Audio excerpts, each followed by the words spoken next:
আসসালামু আলাইকুম দর্শক শ্রোতা। অবশেষে জুলাই আন্দোলনের মালিকানা পরিবর্তন হয়েছে। ইতিমধ্যে ছাত্রদল সভাপতি রাকিবুল ইসলাম রাকিব তার একটি বক্তব্য সোশ্যাল মিডিয়ায় ঘুরপাক খাচ্ছে, প্রচুর ভাইরাল হচ্ছে, আলোচনা সমালোচনা শিকার হচ্ছে। এখন কথা হচ্ছে আন্দোলনের মালিকানা কিভাবে পরিবর্তন হয়।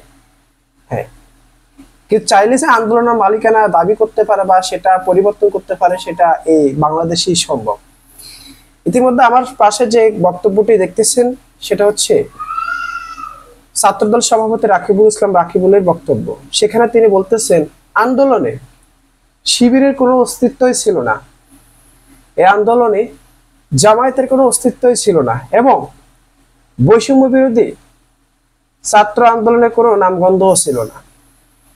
এই আন্দোলন বাস্তবায়ন করছে ছাত্রদল। রাকিবুল ইসলাম রাকিবের এমন বক্তব্যে কমেন্টস বক্সে রীতিমতো অনেক ভালোবাসার জোয়ার বয়ে আসতেছে এবং ইতিমধ্যে আমরা বিভিন্ন জায়গায় খবর পাচ্ছি আওয়ামী লীগের শেল্টার দিচ্ছেন বিএনপি। এই দেশে যে আপনি এতদিন পর্যন্ত বেঁচে আছেন সেটাই আপনার ভাগ্য। সামনে আপনি আর কতদিন বেঁচে থাকবেন সেটা আল্লাহ মাবুদ ছাড়া আর কেউ জানে না। কারণ বস্তুত বিষয়গুলো এখন এমন হয়ে দাঁড়িয়েছে, অনিয়মই নিয়ম হিসেবে চলতেছে, অসত্যই সত্য হিসেবে চলতেছে। আর যেটা সত্য হচ্ছে তারা অপরাধী, যারা নিয়ম মানতেছে তারা অপরাধী। শুধু অপরাধী না, বড় ধরনের অপরাধী, তাদেরকে শাস্তির সম্মুখীন করতে হচ্ছে।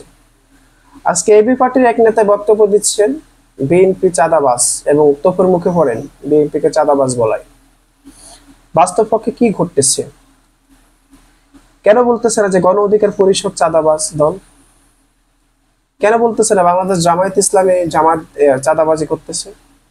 কেন বলতেছে না হেফাজত ইসলাম চাঁদাবাজি করতেছে? কেন বলতেছে না চরমোনাই চাঁদাবাজি করতেছে? বিএনপির নামটাই কেন আসতেছে?